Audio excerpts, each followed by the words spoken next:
Hello, welcome to 8-Bit English, where we learn English with video games. Today we're going to have a look at alliteration, but first I'm going to play a bit of Mega Man.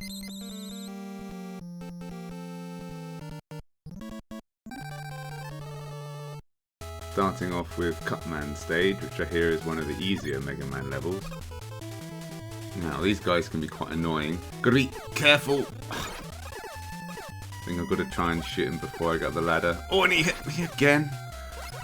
It's okay, it's okay. Let's carry on.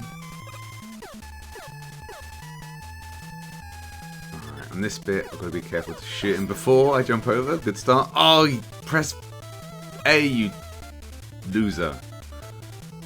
Okay, back again. Let's not get shot by him. Oh, okay. At least I'm gonna... Yeah, I made it across the thing. Alright, well that's a stupid position. How's he gonna hit me from there? Of course he hit me, of course. Alright, well I've made it to the boss. Not much health left, but I can do this, I can feel it. I got a good first hit. Not the best start. Let's keep going. Yeah, close, nearly. I'm doing well. Avoiding his stuff. One more hit. Yeah! Oh no! This is ridiculous. I can't believe it. Oh jeez. It's okay. It's okay. No need to worry. You know what? Sometimes you gotta remember, it's just a game. Why was I going from such a high stress state to a relieved one? Well, I noticed the name of the game. Mega Man. Those two M sounds at the beginning of the words of the game just go together nicely. Just listen again. Mega Man. This is a technique called alliteration. Alliteration is the repetition of the same consonant sound at the beginning of closely connected words.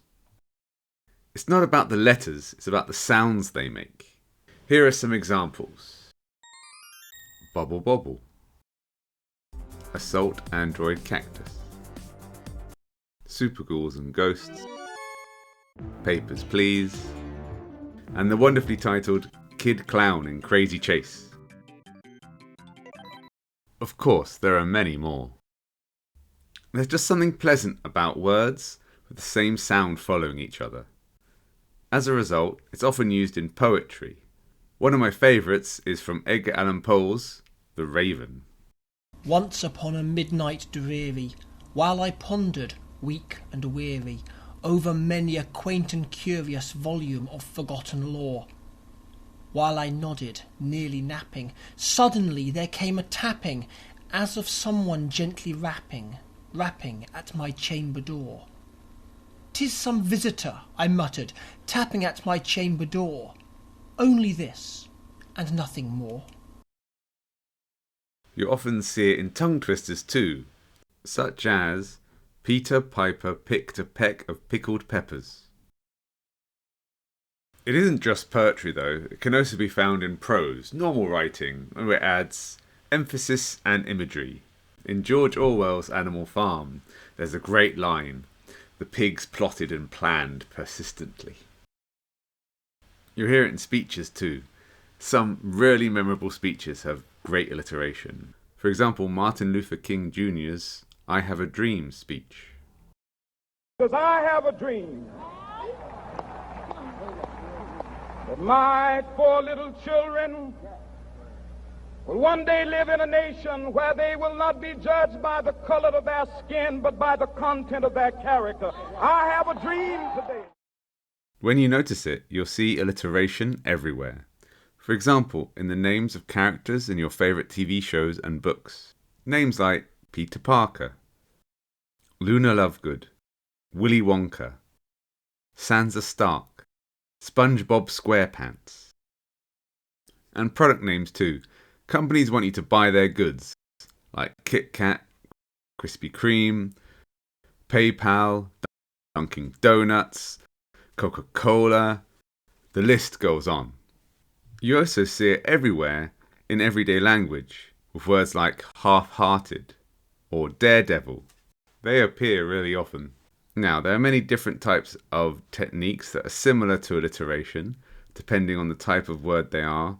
But the main thing to think is, if you have two similar sounds, not letters but similar sounds at the beginning of your words, you'll create something that is more memorable.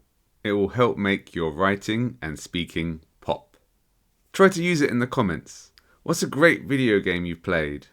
You can use alliteration to say how good it is. It could be something simple like, Super Mario World is wonderful.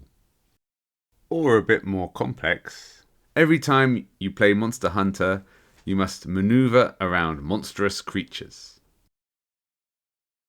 Try not to overuse this though, otherwise you'll sound like an AI. No one is going to say, in Borderlands, gorgeous gunslinging goes gloriously, unless their name ends in GPT. So don't overdo it, but use this to make your English more memorable. When you speak to people, when you write to people, they will remember the things you say if you use this at just the right moment. It will make your English just a little bit more interesting and appealing. I hope you enjoyed this video.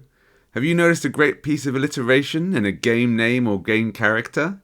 Comment below so we can see some excellent examples. As usual, like, subscribe, ring the bell to get more videos like this. Or, to put it another way, chew with that like and chime that bell, chaps.